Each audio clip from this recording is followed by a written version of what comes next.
नमस्कार, मैं हूं Ashok Vyas. Vision of Asia voice of community कार्यक्रम में आपका स्वागत है।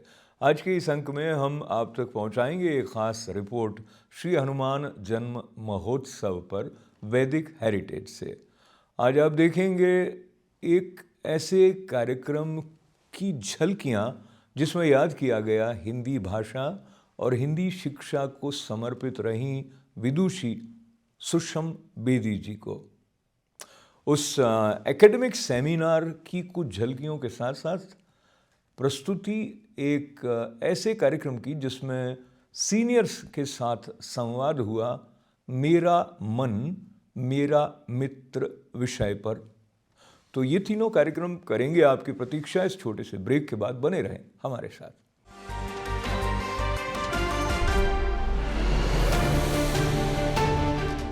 फिर एक बार स्वागत आपका vision of Asia a voice of community कार्यक्रम में। इस बार हनुमान जन्म दिवस मनाने का उत्साह पारंपरिक श्रद्धा के साथ भक्तों ने विभिन्न स्थानों पर प्रकट किया। कुछ समाचार ऐसे भी आए कि भारत के कुछ हिस्सों में जहां हनुमान जी के प्रेम के साथ में जो झांकियां शोभा यात्रा के रूप में निकाली जा रही थी, उनके बीच में कुछ उपद्रव जैसी घटनाएं भी सामने आई, जिनके बारे में विशेष रूप से दिल्ली में हुए ऐसे घटनाक्रम पर जांच चल रही है और पुलिस ने लगभग 24 लोगों को हिरासत में लिया है। पर बात करते हैं न्यूयॉर्क में जिस तरह से हनुमान जी के जन्म दिवस पर वैदिक हेरिटेज में गुरु माता की प्रेरणा से सुबह 5 बजे से लेके देर रात तक विभिन्न कार्यक्रमों का आयोजन हुआ। उसमें हनुमान जी के पूजन, हवन, सुंदरकांड के साथ 108 बार हनुमान चालीसा का पाठ और साथ ही साथ एक खास भजन पर आधारित संगीत का कार्यक्रम जिसमें प्रस्तुत किया भक्ति गायन को गीता सेतिया ने। तो प्रस्तुत है वैदिक हेरिटेज में हुए श्री हनुमान जन्म महोत्सव पर हमारी ये खास रिपोर्ट।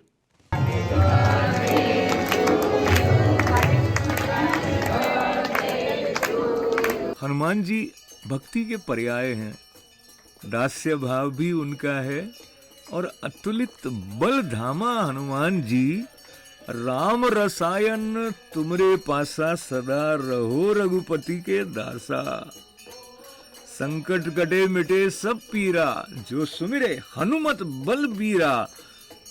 हनुमान जी की भक्ति के प्रवाह को न्यूयॉर्क तक विशेष रूप से लेकर उनकी कृपा से गुरु माता जब आई हैं तो उन्होंने जिस वैदिक हेरिटेज संस्थान की स्थापना की है वो भारतीय संस्कृति के रसमय प्रवाह का एक अनूठा केंद्र होने के साथ साथ भक्तों को विविध उत्सवों पर एकत्रित होकर अपनी श्रद्धा को बढ़ाने के अवसर प्रदान करता है। और इस बार भी जिस धूमधाम उल्लास के साथ सुबह 5 बजे से रात तक भक्तों ने वैदिक हेरिटेज में हनुमान जी के जन्म दिवस का उत्सव मनाया।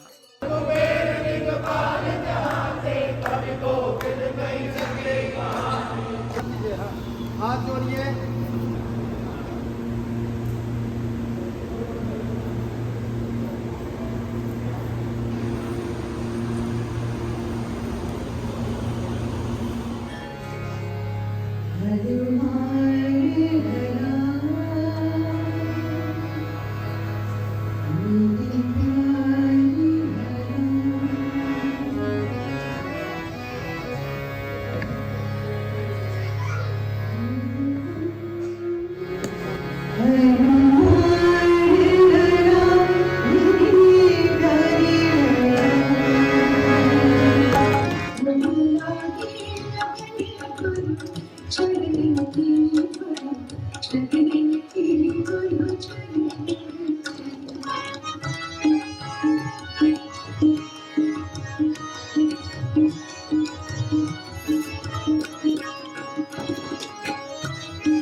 Vision of Asia a voice of the community कार्यक्रम में अब आपको लिए चलते हैं मिलवाने उस विदुषी महिला के साथ जुड़े संस्मरणों की एक यात्रा, जिसका एकेडमिक सेमिनार के रूप में कोलंबिया यूनिवर्सिटी से जुड़े हुए शिक्षाविदों ने आयोजन किया। सुषम बेदी एक जाना माना नाम है। हिंदी उपन्यास और कविता कहानी लेखन के साथ साथ शिक्षा जगत में भी उनका बड़ा महत्वपूर्ण योगदान रहा। उनके व्यक्तित्व के विभिन्न आयामों को याद करते हुए जहाँ गैब्रियल ने उनके शिक्षाविद के रूप को याद किया, वहीं अनूप भार्गव ने उनके व्यक्तित्व और उनके साहित्य के संबंध में अपने आकलन के बारे में बात की। उनके पति जो स्वयं प्रबंध के प्रोफेसर भी हैं, राहुल बेदी जी ने सुषम बेदी जी की एक कहानी और उनकी कविता का वाचन भी किया। इस कार्यक्रम में माया चड्डा जी ने भी अपनी स्मृति साझा की और इसमें अशोक व्यास की उपस्थिति भी थी। प्रस्तुत है Susham Bedi a life in Hindi academic seminar के ये अंश। I didn't realize she has such a wider impact through her writing, and she's so well known and she's such a big writer. She was very unassuming or friendly, and she related and you could open up to her. I mean, we are all very familiar with Susham's work, and we are also friends, and it's a syncretic character we have in mind. So thank you, friend, for doing this. And she is, to a great extent, the reason why the Hindi field is shaped the way it is nowadays. She started early on with in the late 1980s, working with ACTFL. She was working hand in hand with Vijay Gambhir, and she was working hand in hand with her to promote and to make the Hindi field a part of the MLA, the Modern Languages Association world. Being in America, she was treated as a Hindi writer, not in the mainstream. And when she would go to India, she would be treated as a Pravasi writer.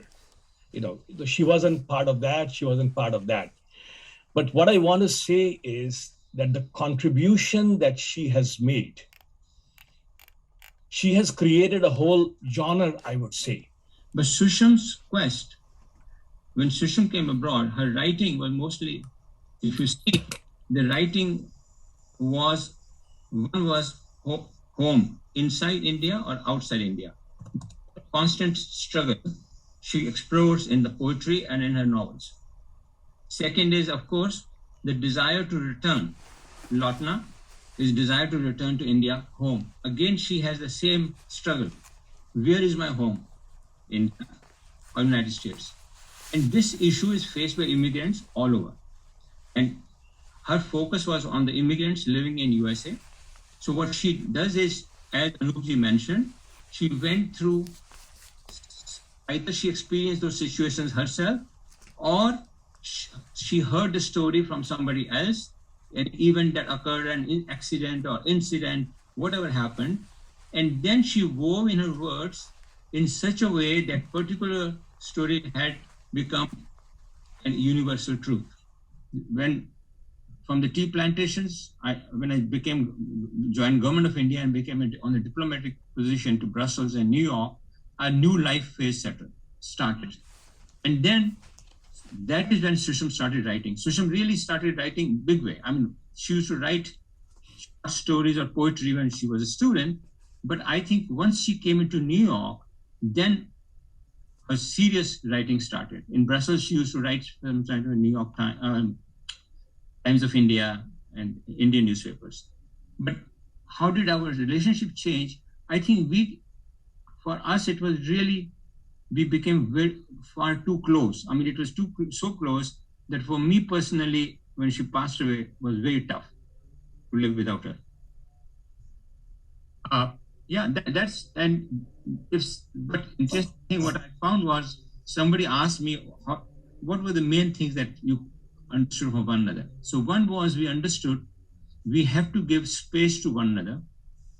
So Sushma and we gave space to one another. And second was we said no matter what argument we had, by the night when we go to bed, the argument must be finished. We cannot carry on the conflict to the next day. It's a very deep insight in the way in which she thought about different cultures, traditions, and how these traditions, whether they conflict or not, at a personal level, you sort of integrate them. But she also wrote in her stories the conflicting, that the tussle, the struggle that an individual went through. But after the person had died, for her, it was just a very strange phenomena that she wanted to think through, and it was more a personal musing, I think, about this whole question of death and what it means. And there was one event at the Columbia University Kahani Manch, which led me to conceive of a weekly literary program, Shabd Star, which gave me the opportunity of interacting with many authors from India, Indian American authors, as well as those who were visiting. And I also always remember this particular story, which somehow Rahulji has chosen, and I did talk to her also about it. And she, as Mayaji was mentioning, was not a believer, and I am a believer. So we used to have some interesting conversation on that space as well.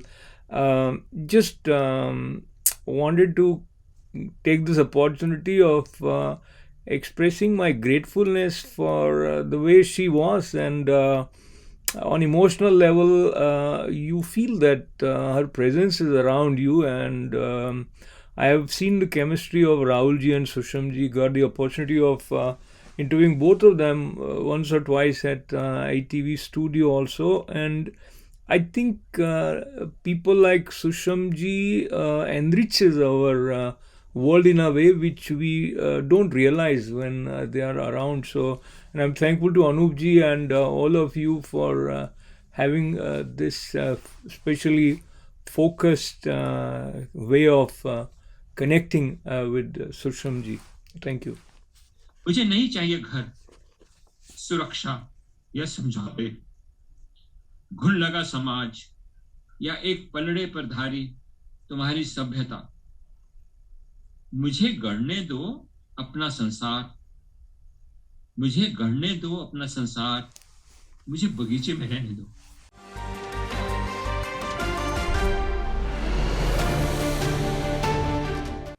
और अब आप तक पहुंचाते हैं उस विशेष संवाद का अंश जिसमें मन पर केंद्रित बातचीत हुई। विषय था मेरा मन मेरा मित्र।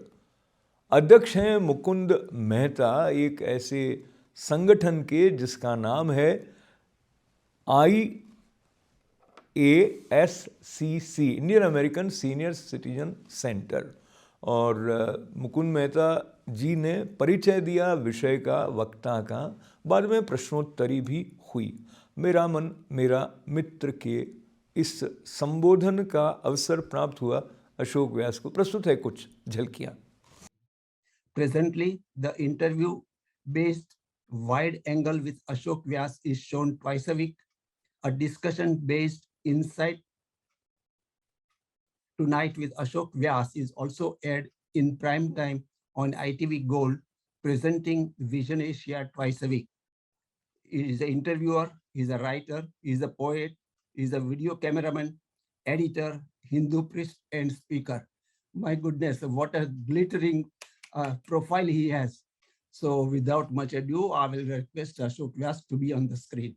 Welcome, Ashok ji. Welcome. Namaste. Namaste. We have to learn a lot from you. And today's subject is Mera Man, Mera Mitra, my mind, my friend. कि वांग में मनसी प्रतिष्ठिता मनो में वाची प्रतिष्ठिता, ऐसा कहा कि जो हमारी वाणी है वो माता है हमारी, और जो मन है वो हमारा पिता है। अब मन को पिता कहा है और वाणी को माता कहा है, उसके साथ साथ ये है कि हमारी वाणी में और हमारे मन में अगर एक दूसरे के साथ में अच्छा संबंध होगा तो हम अगर अपने आप को बालक के रूप में देख रहे हैं तो हमारी परवरिश अच्छी होगी। और जो हमारा मन का आरोह अवरोह हो रहा होता है, किस बात के साथ जुड़कर कैसे चल रहा है, उसके हिसाब से हमारे प्राणों पर भी असर पड़ेगा। आप देखेंगे कि आप कोई गुस्से में होगा तो नहीं, ऐसा नहीं तो जैसे भी, मतलब उसका जो सांस लेने का ढंग होगा वो अलग तरह का हो जाएगा। मन के जैसी उपजै तैसी ही वह जाए। तो मन मोटा तो मतलब मोटा भी है, वो पतला भी हो सकता है। और मन पानी के जैसा है, शीतलता वाला। मन लाए लाए, यहाँ पे लाने से नहीं, वो आग के लिए कहा है उन्होंने। और मन के जैसी उपजे वैसी ही वह जाए। तो मन के जैसी उपजी वैसा हो गया। मैंने उस तरह से संबोधन करने का, आपके साथ जुड़ने का जो ये लाभ प्राप्त किया, उसके लिए मैं पुनः पुनः आभार के साथ बहुत सारी मंगल कामनाएं। और ये बात याद करते हुए कि जीवन में उत्साह बनाए रखने के लिए जो कुछ आप मिलजुल कर करते हैं वो प्रणम्य है, और उससे रस भी आता है, हम भी प्रसन्न रहते हैं, औरों तक भी प्रसन्नता का भाव पहुंचाने की जो हमारी पात्रता है वो जागृत रहती है। I have one question. Can you explain this about हमको मन की शक्ति देना, मन विजय करे, दूसरों की जय से पहले खुद को जय करे, हमको मन की शक्ति देना। अशोक भाई, आपके लिए क्वेश्चन है, उसको जरा एक्सप्लेन करेंगे आप? बिल्कुल।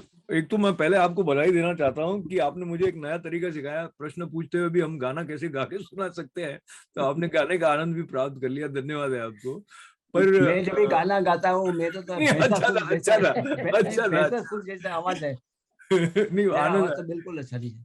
तो इसमें मैं जैसे चिंतन इस पे मेरा आपके साथ बैठ के हो रहा है, उसमें मैं ऐसा सोचता हूँ कि ये वैसे भी प्रार्थना के रूप में प्रयोग में लाई जाने वाली है। तो हम ऐसा मानते हैं कि हमारे मन को संचालित करने के लिए, उसको प्रेरणा से भरने के लिए हम एक ऐसी शक्ति के साथ में जुड़ते हैं जो कि मन से परे है, बल्कि जो कि किसी काल से बाधित नहीं है, जो कि समय सापेक्ष नहीं है, जो समयातीत है। और जो भी स्थितियां हैं उसमें जो हम अपने आप को बंधा हुआ देखते हैं, उससे परे का जो एक व्यापक स्वरूप है जिस शक्ति का, उससे प्रार्थना करें। तो इसमें भी इन्होंने कहा नहीं हमको मन की शक्ति देना, तो शक्ति कौन देगा? कौन देगा? तो इसमें उन्होंने पहले मान लिया कि हम ये मान के चल रहे हैं कि हम संबोधन उससे कर रहे हैं जो कि मन से परे है। वैसे देह मन इंद्रिय जो संगात है, इससे ऊपर का है। मन की शक्ति देना और मन पर विजय करने का अर्थ, जैसे कि हम इतनी देर चर्चा कर रहे थे, उस प्रकार से है कि मन को मित्र बनाना भी एक्चुअली मन पर विजय प्राप्त करना है। पर अब अगर हम इस तरफ से ही जाते हैं तो मन पर विजय प्राप्त कौन कर रहा है, ये प्रश्न आ जाता है। ये क्योंकि प्रार्थना जो हमारी है वो आत्मा और परमात्मा के मिलन के साथ जुड़ी होती है। तो ये भी पहले उन्होंने बताया नहीं कि हमको मन की शक्ति देना, तो कौन शक्ति देगा नहीं का। जो लक्ष्य जीवन का है तो वो परमात्मा की प्राप्ति की बारे में जो बात आ जाती है, वो भी इसमें कहीं ना कहीं संकेत है। पर जैसे जैसे आपके अंदर स्पष्टता होगी, जिस आपको धन्यवाद करते हुए आपने प्रार्थना को इस रूप में जब चिंतन करने के लिए मुझे अवसर दिया है, तो हमको मन की शक्ति देना, मन विजय करें और दूसरों पे जय से पहले खुद को जय करें। तो खुद को जय करना जो है वो बहुत गहरी बातें इसके साथ है। दूसरों की जय करने का संबंध, अर्थ तो हम अभी यूं ले लें कि दूसरों का सम्मान करना, दूसरों के प्रति संवेदनशील होना। पर अगर हम स्वयं के प्रति संवेदनशील अपने मन को मित्र बनाकर नहीं हुए हैं, तो उससे यह होगा कि हम आडंबर कर रहे होंगे कई जगह पर, दूसरों की तारीफ ऊपर ऊपर से करके आ जाएंगे, उनके साथ में हमारा वो तारतम्य नहीं होगा जिससे कि हम उस एकत्व के रस की अनुभूति कर लें, जिससे कि हम और वो अलग नहीं है, ऐसा भाव हमारे अंदर स्थापित हो जाए। वो तभी one small question. मन को मारना और मन पर विजय प्राप्त करना, दोनों एक ही चीज है या इसमें कोई भेद है?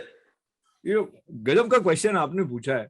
देखिए, मन को मारेंगे तो कुंठा की तरफ चले जाएंगे, ऐसा नलिनी जी और अच्छे से बताएंगी।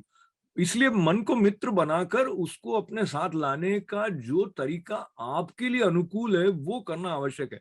देखिए, ऐसा है, अगर हम मन को मारते हैं तो वो स्टेट ऑफ डिनायल में जाना हो जाता है, जो कि बाद में एक वॉल्केनिक रूप में उसका आउटबर्स्ट हो सकता है।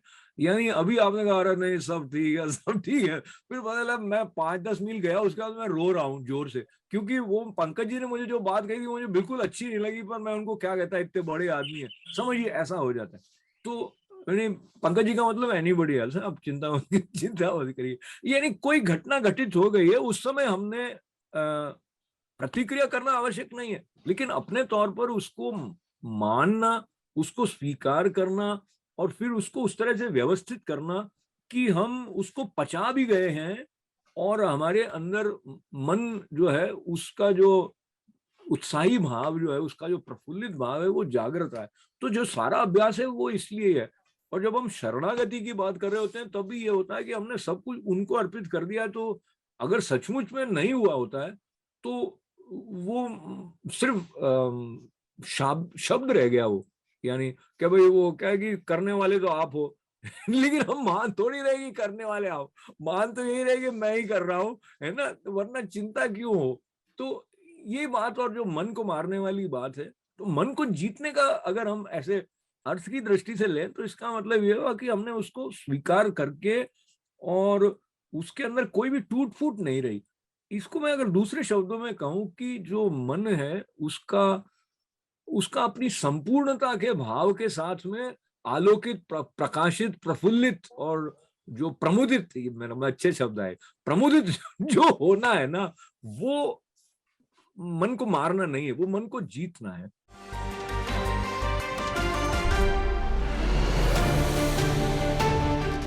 और अब आज का vision of Asia voice of community कार्यक्रम समाप्त करने से पहले हम फिर एक बार आपको ये याद दिलाना चाहेंगे कि आप ITV गोल्ड के फेसबुक पेज पर मित्र बनने के साथ साथ हमारे YouTube चैनल को सब्सक्राइब करके भी समय समय पर अपने समय के अनुसार हमारे कार्यक्रमों को देखने सुनने का लाभ मुफ्त में ले सकते हैं। साथ ही जारी रखें लिखना हमें events@itvgold.com पर। अपना ख्याल रखें। हमारा साथ देने के लिए आपका आभार। अशोक व्यास को अनुमति दें। नमस्कार।